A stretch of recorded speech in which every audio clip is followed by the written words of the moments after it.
Well, let's talk. You had talked about something called an induction loop. Mm-hmm. So what's an induction loop?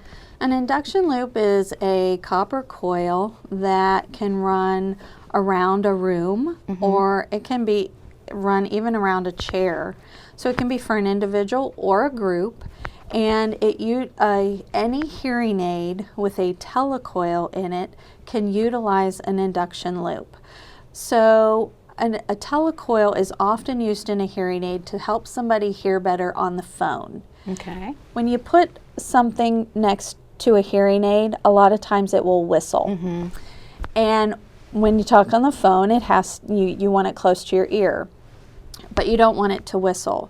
A telecoil turns off the environmental microphone that the hearing aid uses to hear, and it turns on the telecoil that talks to the telephone. A telecoil can also talk to an induction loop.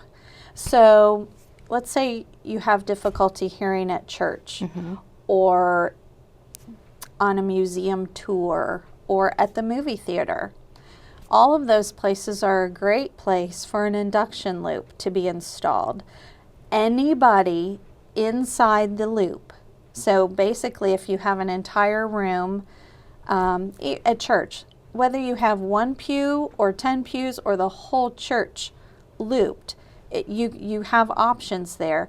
And as many people as you can fit with hearing aids in a pew or in that section that is looped can literally put their hearing aid on their telecoil program, and it's like they're plugged right into the speaker system. So they're only this far from the speaker's voice.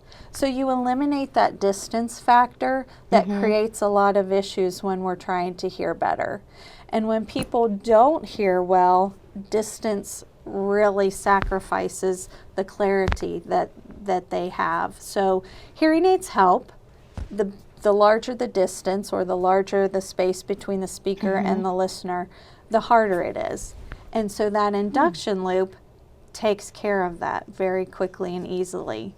I've never heard of that. That's a great idea for large group settings, because that's when a lot of people have trouble hearing so much, because there's a lot of background noise. There's an entire city in Michigan that's looped. Seriously? Taxi cabs in London are all looped. I think they're starting to loop taxi cabs in New York City. So your bank, your pharmacy, your church, your movie theater, all of your community centers, any group area that has a speaker system can be looped, and probably should be looped for access. So where do people get these loops, if we have listeners out there that are interested in looping their living room? I would talk to your audiologist. Okay. They should have a local resource, or you can certainly call me.